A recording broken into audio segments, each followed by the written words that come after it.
Hi YouTube. So this is something kind of new for me. I've done speed paints in the past, but I've never done, like, a voiceover one. And I've definitely never done any videos about my OCs before, but a bunch of art YouTubers I like do these sometimes, so I thought I would give it a shot.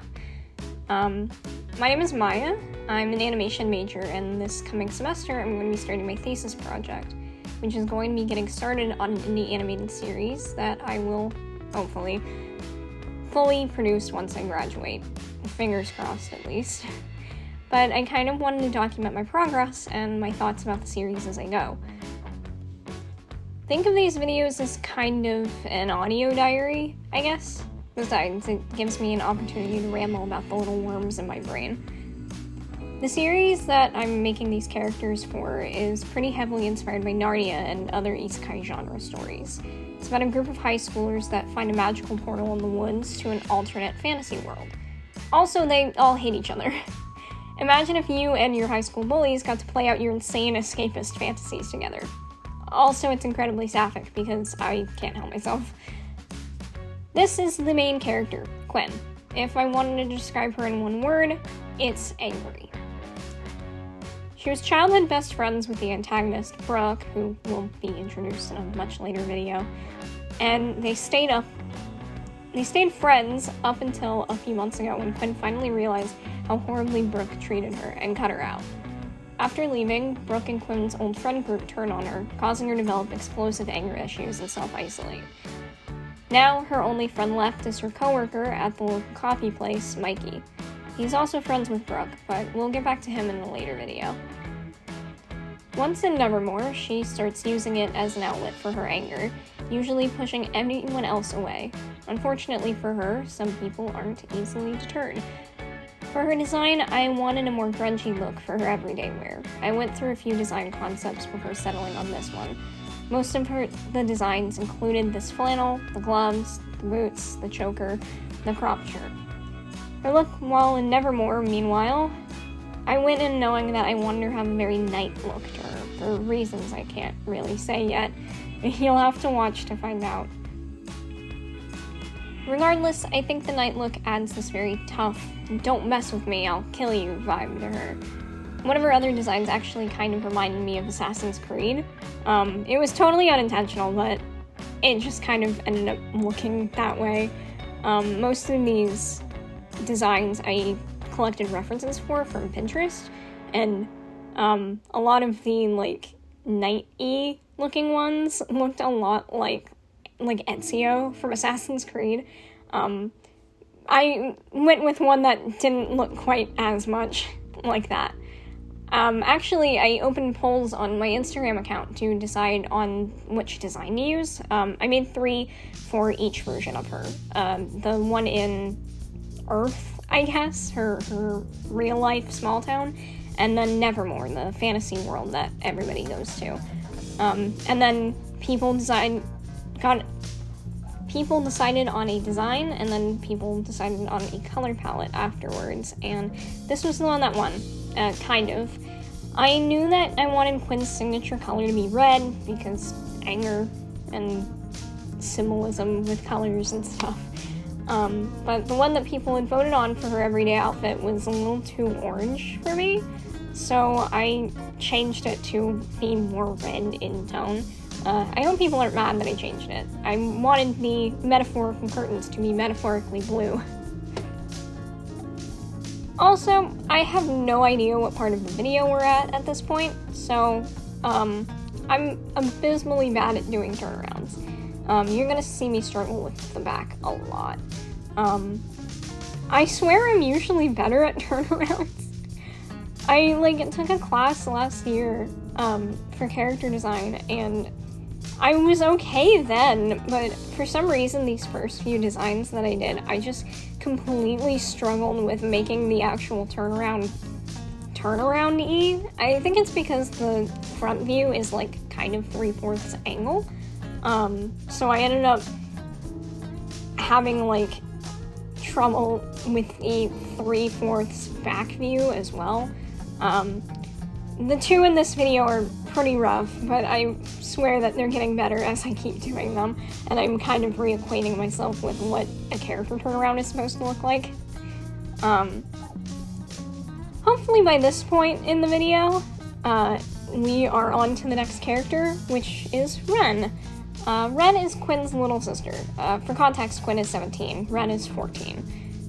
Ren actually didn't start out as a character in Nevermoore at all. She actually started as a D&D character I was supposed to play back in 2020, but the campaign never started, so into the vault she went.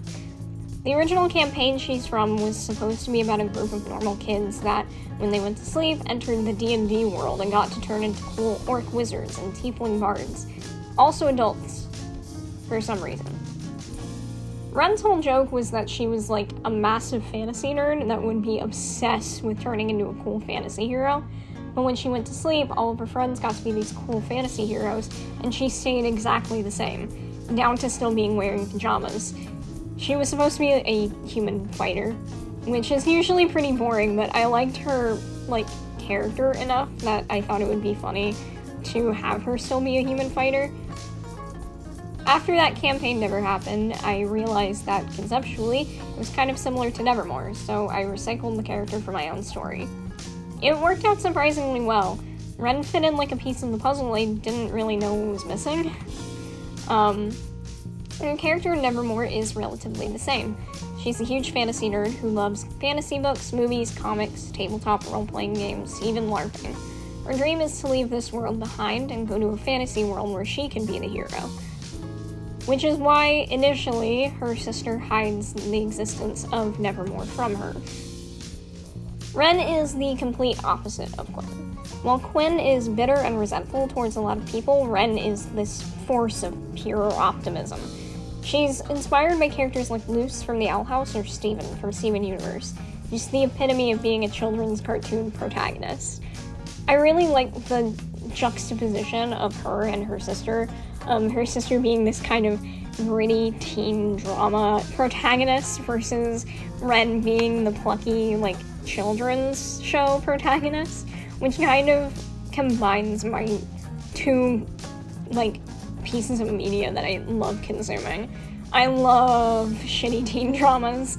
I think it's so dumb and funny. And a lot of Nevermore's inspiration took inspiration from some of those, like, cheesy teen dramas where all the teenage girls kind of hate each other. Back to Ren, though. She believes that everyone, deep down, wants to be good, and that everyone deserves a chance to redeem themselves. She sees the best in people, even if those people are cruel to her. At school, she is very much the target of bullying, making her love of fantasy an escapist coping mechanism. One of Nevermoore's core themes is how trauma can affect people differently. Quinn represents the immediate knee-jerk reaction to it. She's anger, revenge fantasies, self-isolation. Ren represents how someone might react during the process of trauma. She's hopeful optimism, the I can fix them, the love and care put into people that don't want it and reject you. They're two sides of the same coin, hence why they're sisters. Their relationship and opposing ideologies are at the center of the story of Nevermoore, and I'm excited to explore it in the future. As for her design, like I said before, originally she just kind of wore pajamas.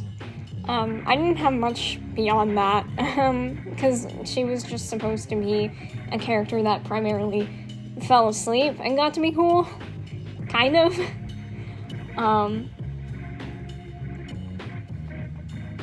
She did, however, have the pastel pink ponytail with an undercut, which I kept here. I knew that, obviously, she couldn't just wear the pajamas the whole time, so I did some more concept explorations and came up with this. I wanted her to, in a lot of ways, reflect Quinn's design. The striped shirt is actually kind of unintentional, but I liked how in Undertale and Deltarune, you can tell who's a kid based on if they have stripes on their shirt or not. I also just generally thought that the overalls were cute. She also shares the same half-up haircut that Quinn has, just with a lot more volume. As for her Nevermoore outfit, I am so mad. I completely forgot her asymmetrical glove and bracer. When I realized, I literally sat there for like 10 minutes contemplating completely redoing the line art just to add it, before deciding I didn't want to take another hour fixing it. So, Sorry. I'm probably gonna fix that in the future, but not in this video at least. Her Nevermoore look, regardless, is still kind of inspired by that original campaign she was in. She very obviously doesn't fit into this world still. I wanted her outfit to look more like a homemade cosplay. In fact, it is. While the rest of the characters buy their outfits in Nevermoore to blend in, Ren just wears a costume from home. I figured if she's enough of a nerd, she probably has, like, a ton of cosplay, like, pieces around, and would totally just be that kid that wears, like, elf ears to school. For context, I go to school in Portland, Oregon, so a lot of people wear elf ears to school. I've seen it all. Elf ears, horns, etc.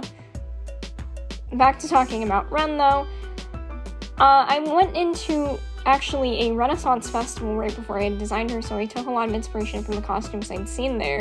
Minus the jester hood, that idea came from, like, I think some cosplay piece I had stumbled on Pinterest, and I just loved that stupid little jester hood so much, and I thought it fit her really well. It's only in hindsight that I realized, I think there's some show called, like, Poppy the Performer or something that has a fairly similar design, unintentionally. I only realized that afterwards, but what's done is done now. If it's too similar, if people start pointing it out more than I want to, then I might just change it, or the colors, or something. I don't know. We'll figure it out. That's enough of me rambling. I've literally never done this, so I'm kind of nervously talking into a microphone right now. But yeah, here is the final designs.